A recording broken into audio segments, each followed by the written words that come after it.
Hello guys, how are you. I hope कि आप सभी ठीक होंगे।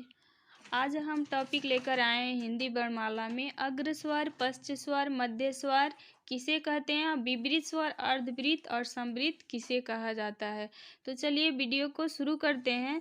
वीडियो शुरू करने से पहले इसे लाइक, शेयर और सब्सक्राइब कर दीजिए ताकि जो भी वीडियो मैं अपलोड करूं आप सबको मिल जाए। चलिए शुरू करते हैं। तो स्वर वर्ण के पिछली वीडियो में हमने पढ़ा था कि स्वर वर्ण के उच्चारण के आधार पर 3 भेद होते हैं, हर्ष स्वर, दीर्घ स्वर और प्लुत स्वर। आज हम जानेंगे कि जीभ के प्रयोग के आधार पर स्वर वर्ण के कितने भेद होते हैं। तो जीभ के प्रयोग के आधार पर स्वर वर्ण के 3 भेद होते हैं। पहला है अग्र स्वर, मध्य स्वर, पश्च स्वर।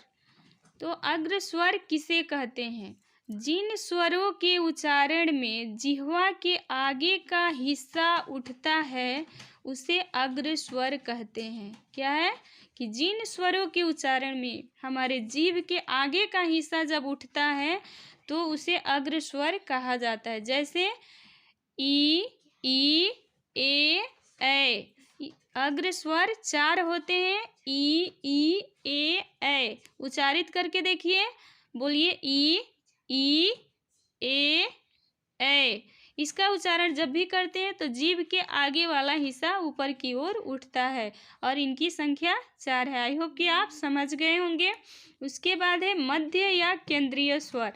मध्य स्वर किसे कहते हैं, तो जिन स्वरों के उच्चारण में जीभ के बीच का हिस्सा उठता है तो उसे मध्य स्वर या केंद्रीय स्वर कहा जाता है।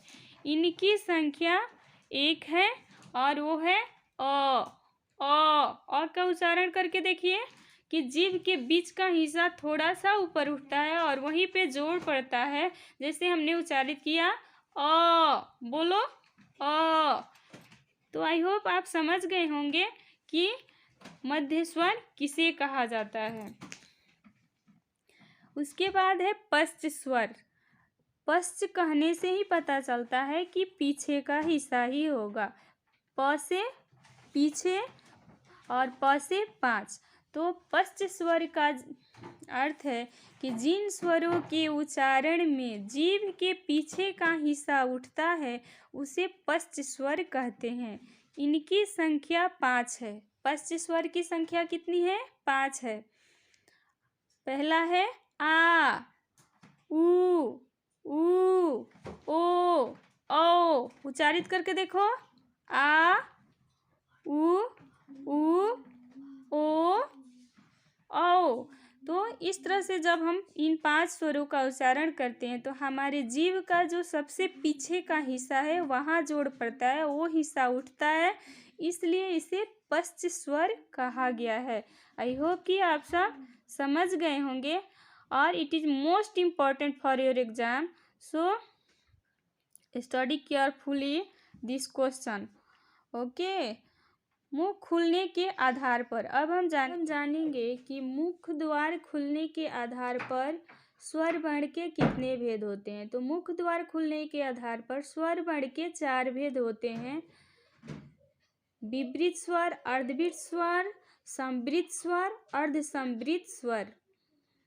तो जिन स्वरों के उच्चारण में मुख द्वार सबसे ज़्यादा खुलता है यानी बहुत बड़ा खुलता है, डब्बे जैसा खुलता है, तो उसे हम विपरीत स्वर कहते हैं। विपरीत का अर्थ होता है बहुत बड़ा।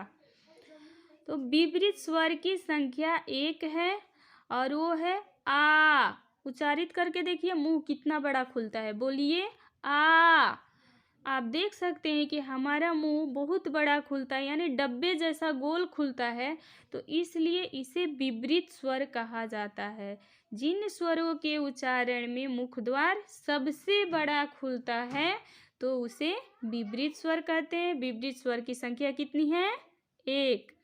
दूसरा है अर्ध विपरीत स्वर। अर्ध विपरीत स्वर किसे कहते हैं, तो जिन स्वरों के उच्चारण में मुख द्वार विपरीत की तुलना में कम खुलता है उसे अर्धवृत्त स्वर कहते हैं। अर्धवृत्त स्वर 4 हैं, अ, ए, ओ औ। अर्ध भी स्वर कितने हैं? 4 हैं। अ ए ओ औ। आप देख सकते हैं उच्चारित करके कि जब हम ए ओ औ बोलते हैं तो हमारा मुख विपरीत की तुलना में कम खुलता है, यानी आधा खुलता है। उसके बाद है संवृत स्वर। संवृत स्वर किसे कहते हैं? तो जिन स्वरों के उच्चारण में मुख द्वार सबसे कम खुलता है, यानी एकदम सिलने जैसा रहता है, हल्का सा लूज रहता है, थोड़ा सा खुलता है, तो उसे हम संवृत स्वर कहते हैं। और संवृत स्वर की संख्या 4 है। ई उ ऊ। संवृत स्वर की संख्या कितनी है? तो 4 है। कौन कौन? ई उ ऊ। आप देख सकते हैं जब हम बोलते हैं ई उ ऊ तो हमारा मुंह बिल्कुल ही नहीं खुलता है, जैसे सिला हुआ हो। तो इसे हम विपरीत संवृत स्वर कहते हैं। जिस स्वर के उच्चारण में हमारा मुख सबसे कम खुलता है उसे संवृत स्वर कहते हैं। उसके बाद से है अर्ध संवृत।